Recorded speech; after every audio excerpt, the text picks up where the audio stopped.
Cari, I'm very excited to talk to you, but I'm finding that every time I've had the opportunity to talk to you, it's on the heels of something bad happening in our society. I last spoke to you in 2016 on a carpet at an ESPYs gathering. It wasn't the actual show. And the last time I spoke to you was just after um, the deaths of Philandro Castile and Alton Sterling. So it was in 2016. And then here we are, society hasn't learned anything from those instances. I'm going to talk about the Titan games. I'm not trying to blindside you, Yeah, no. but I just want to check in with you and see how are you feeling and how are you maneuvering and going about while we kind of descend into chaos right now. Yeah, I'm feeling probably what a lot of America and quite frankly the entire nation is feeling because I'm understanding that we're seeing protests, worldwide. I'm in pain, but we've been in pain as Black people, as Black folks. We've been in pain. I think that what I am proud of, I'll start with what I'm proud of before I get into everything else. I'm wearing a shirt that says support your local Black journalists, right? So you That's support, right. because the messages that they are putting out today are imperative and so needed. And also, as you know, just like I know, intelligence, like we are Black excellence in everything we do. So we go out of our way to make sure we're giving you the right information. We're making sure that you understand what's at stake and what it looks like to organize, mobilize, and then actually strategize and put a plan in place. So I've been so extremely happy with the information that I've been able to get, the intelligence, the things that I've been able to learn that I thought I already knew, or just the refresher courses. Quite frankly, if I'm learning something about racism and the justice system, I have to know that my brown body, my yellow body, and my white body brothers and sisters are learning something too. It is painful. We are aware of that, right? This is nothing new to us. I was a kid when there was the Rodney King riots, and I had people coming up to me saying, is this worse? This is worse, right? It's not. Rodney, like neighborhoods where there was nothing. And I remember driving around with my mother. She was driving, obviously, and pointing out what used to be here and what used to be there. It will get worse, though, if we don't get better. And I like what our governor of California said. He goes, white people, we created the problem. We have to help fix the solution. And so now it's on us as Black folks to present the problem to them and say, now you help us because we didn't create it. The onus isn't on us to fix it. What we're trying to do, though, is educate and tell you ways in which it can be fixed, but the plan has to be put in place with those within the power structure.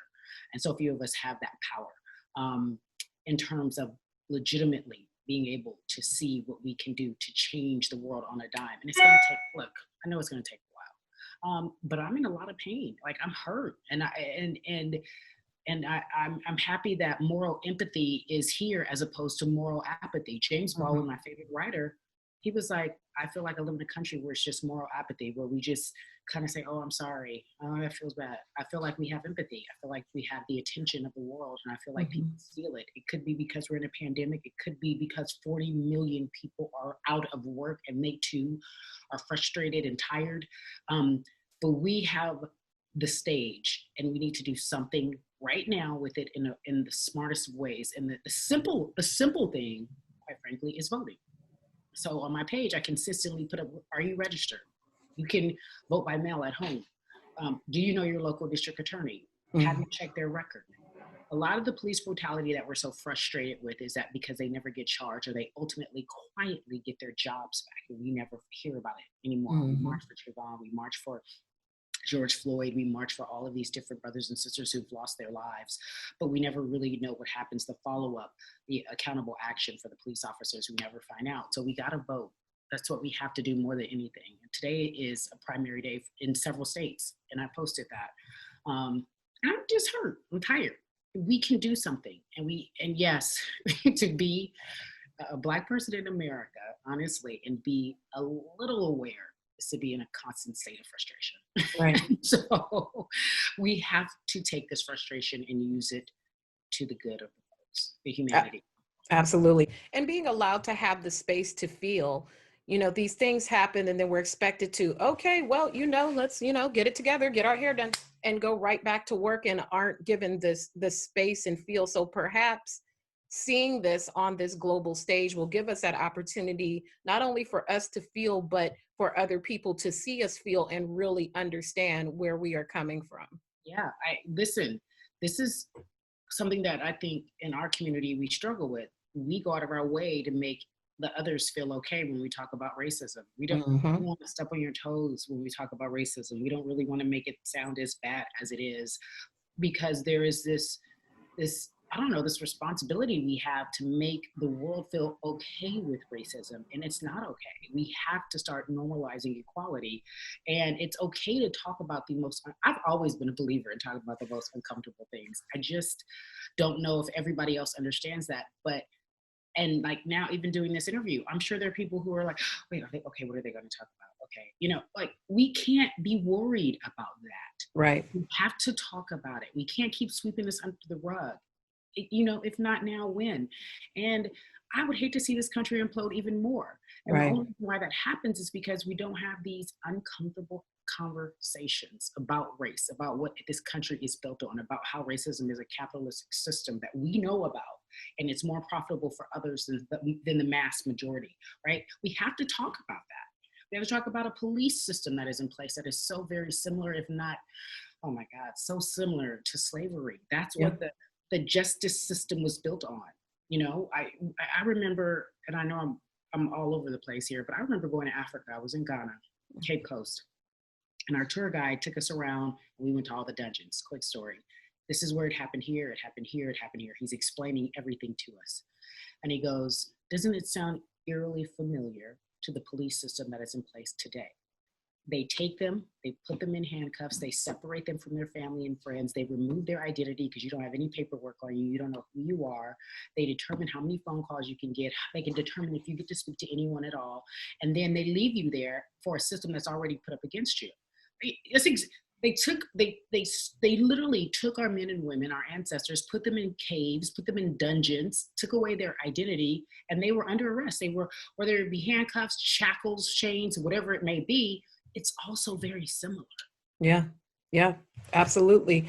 What I'm, you know, what's been most frustrating to me is people are still unwilling to have the conversation. It's been somewhat comforting, slightly comforting, just to see more open dialogues on network TV and seeing people be really honest and call it what it is. But there are still people out there who say, but we don't, Oh no. who, and it's frustrating. And at this point, I'm trying to even begin to visualize what calm is in the aftermath of all the protests and the looting, and think, what is calm? Is there a calm available, or is this our new norm, this continuous insurrection and people having to really get out there for people to really see what is going on?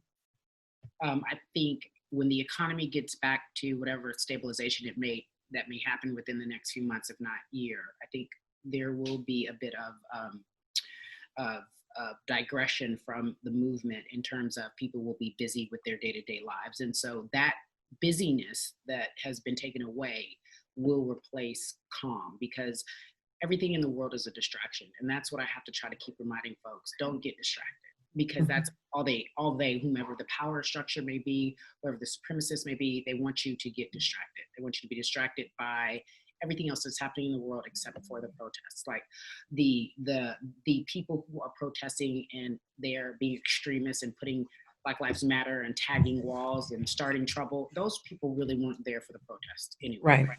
They're there to distract.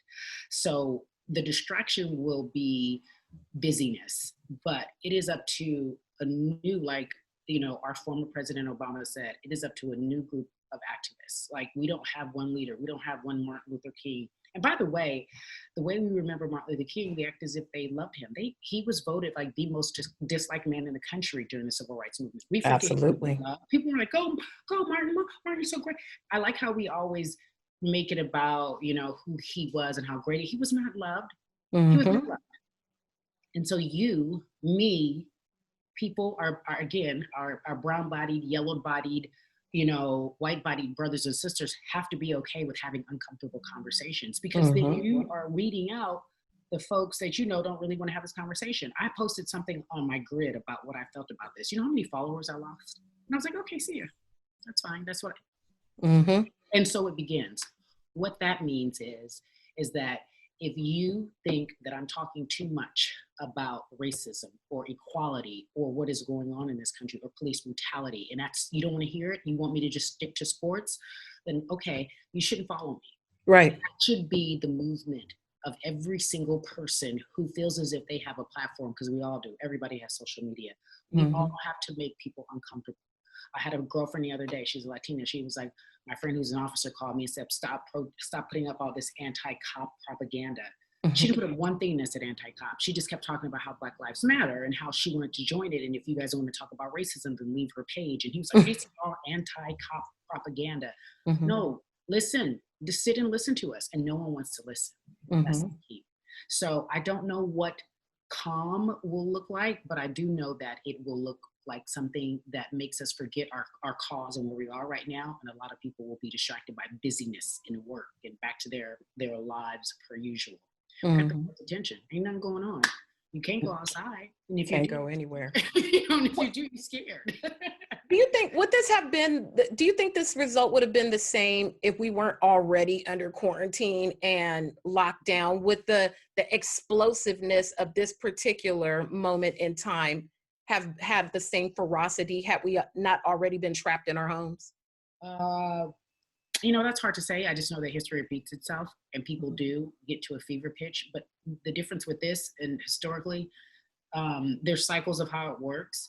I always talked about the civil rights movement, Dr. King. They were very organized, and they also had so many brothers and sisters of other colors helping them out. Whether they did it publicly, it might be financially.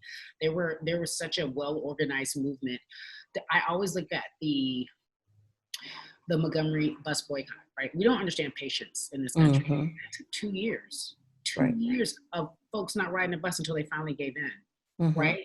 Uber wasn't even invented, but they was creating their own Ubers. And they were carpooling before carpool was a thing, so that people could get to work, right? Or people would get up early and walk. The sacrifice was people were sacrificing more than we have because we're so used to so many conveniences that our ancestors have provided for us.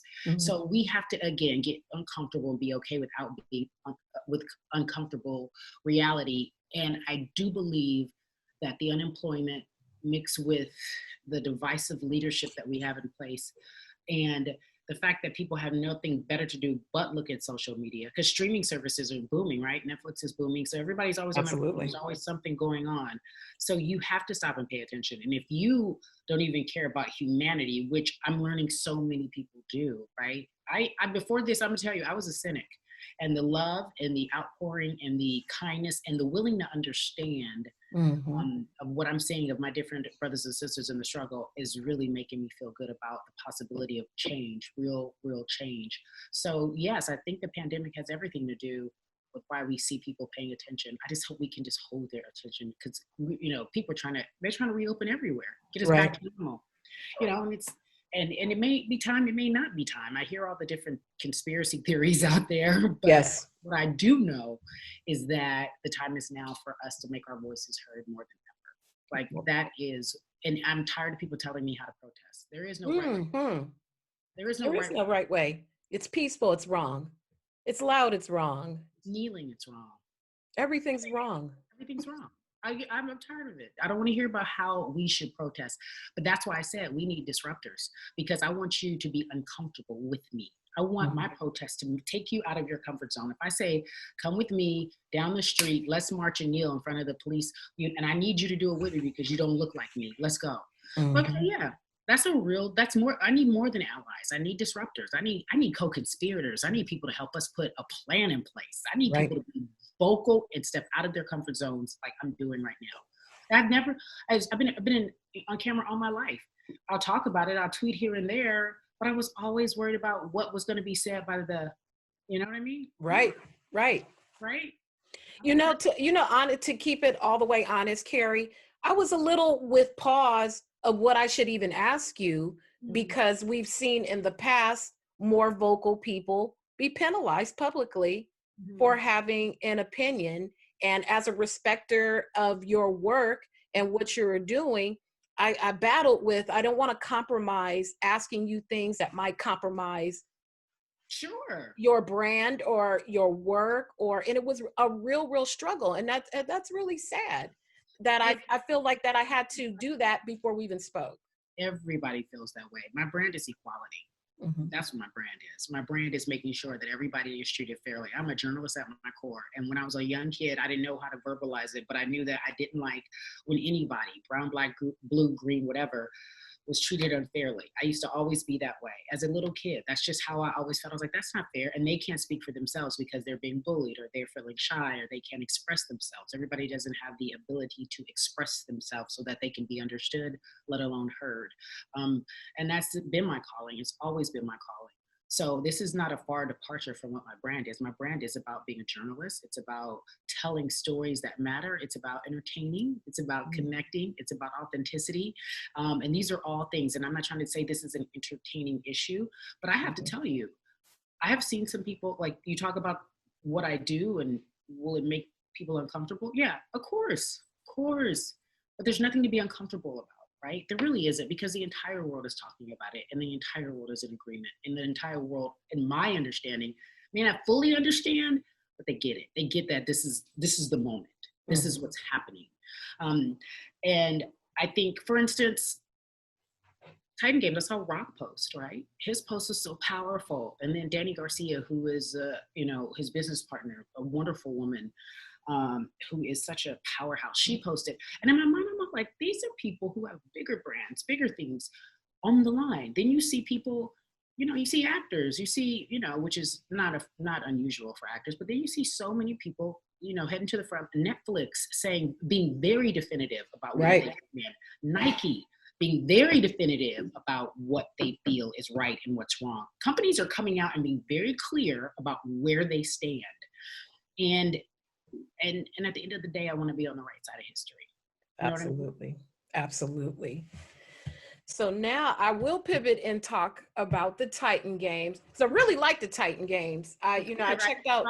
It's really fun. I wish I had just the physical strength to do anything. I don't think I could do a single thing that I've seen on the show. Watched the episode last night where the two young ladies were competing and trying to push each other off.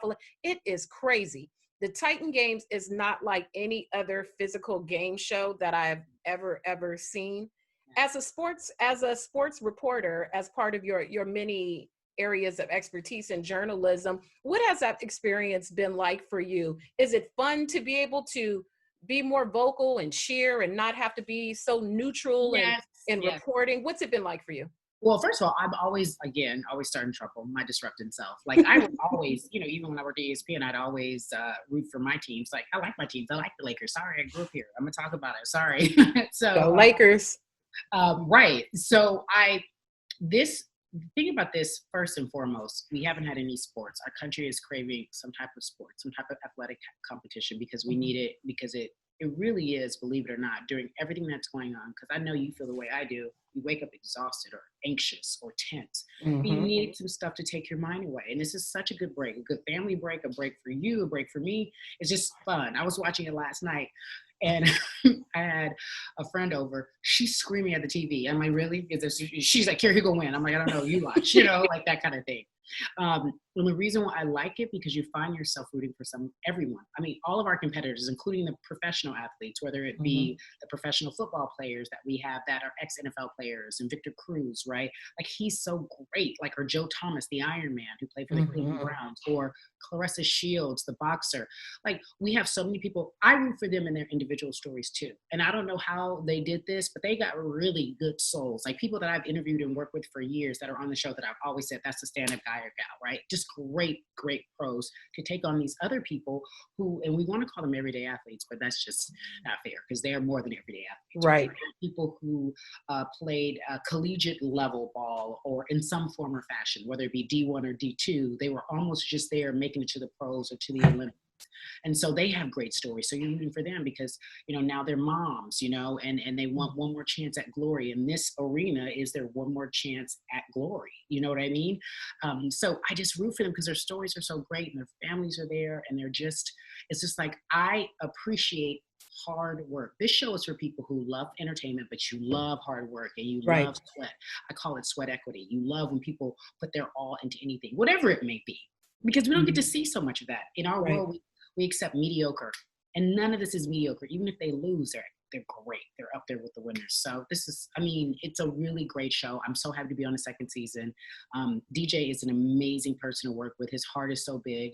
And we ended up, DJ and Alex and I ended up having a lot of fun. And I was telling one of the producers, I said, you guys got to put more of that fun on because you can see more of who he is. Like people might have an idea of who they think he is or Mhm. who I am because of what we've done for a living, and you haven't been able to see that other side of us, but there's so much more. There's so much more layer and depth to all of us as humans, but especially on this type of show, you get to see that the layers are peeled back and you cry and you laugh and you're like, oh, I needed that. Now let me get back on here and get back in the struggle. You know what I Right. mean? Back to the people. Yeah. With those obstacles, I mean, they're just kind of a metaphor for life, and just watching the people, doing these atlas-like things of pushing these huge rocks up a hill only to roll back down to just dig in and keep going and keep going and keep going. Have you had a chance to try any of the obstacles on the course? Oh, the first year we all thought it would be fun if we do like Mount Olympus. Then we were like, no, because we realized that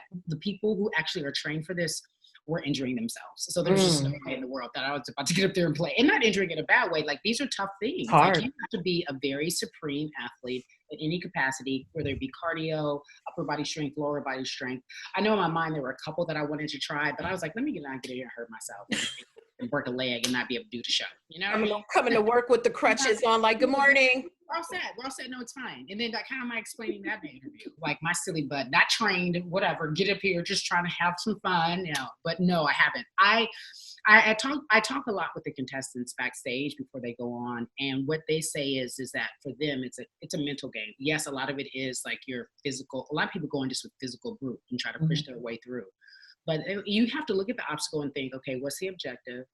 How do I, say for instance, with Mount Olympus, how do I take this first part? How do I take that second part? When do I Mhm. speed up? When do I slow down? When do I be careful? Like you have to really think about that. And to me, that's almost maybe 60%, right? It's just what Mhm. you think. And a huge part of it is obviously technique. Do I use Right. my upper body? Am I using my legs? It is such a fun show to watch. And I think that it's like, hopefully depending on where we all are, we can, it's some balm for the country, right? It's some Mhm. salt, right? We can watch Mm. Well, if you ever do a course and you get injured, you just have to, do the good story. You say, oh, well, me and DJ, we had a difference of opinion. it. Look what happened. You should see what happened to him. Exactly. He's hurting. I He's, won. I won. I won. With the stories that come from the contestants, they're so moving. I've teared up at a couple during the last season, and now we are season two, or episode 2 aired last night. Have there been some stories of competitors that were particularly moving to yours, that stood out between the 2 seasons so far? Oh gosh, there's so many good stories. Last year we had so many amazing women that were just literally from these very small towns who their workout would be like doing farm work, which was crazy to Mm. me. Like I was like, they live in a whole nother world and they're here and they're like, why? And they were fearless, right?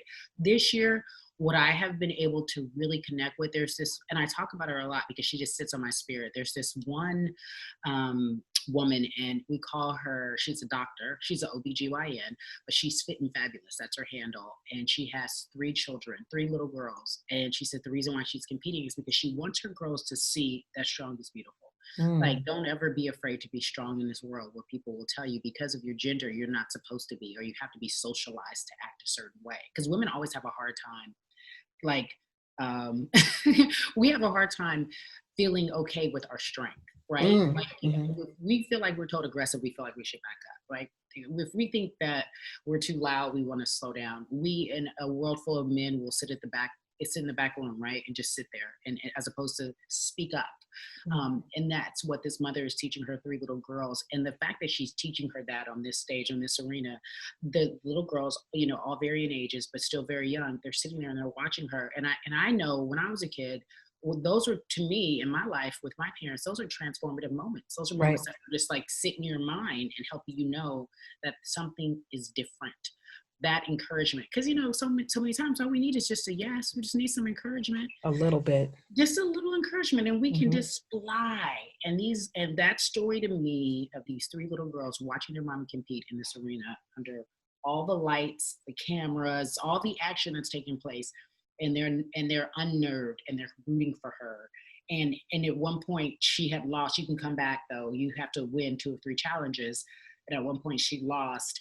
And then you hear a little girl say, "Mommy, that's okay. You're gonna win next time." All those little lessons. So those are good stories. That's awesome. Well, Cari, I appreciate your time so greatly. I respect you greatly, your work ethic, and all the things that you contribute to the journalism space, to the global space. Any final thoughts before we wrap it up? I encourage you that if you are hesitant ever again to ask someone about something that's going on in the world, you don't just do it. Don't go right. If it doesn't go right, you could always pivot back to what you have to do. That's for you because I love your spirit. Like you have a really great spirit. I love that, and you're a great interviewer too. Oh, thank you, thank Yeah, you, that's thank that's you. no, you really are. Like that's the hardest thing. I'm like, God, this is great. They're so smart. Now I have to really think about my answers to my questions. Anyway, I want peace and love, and I know that many people think that's not possible. And while I'm hurt, I'm still hopeful. All right. Thank you, Cari. Have a wonderful day. Water your beautiful plants and, have you some fun today in any capacity that you can find. Thank you. Titan Games Monday at 8 on NBC. And NBC, thank you so much. Have a good one.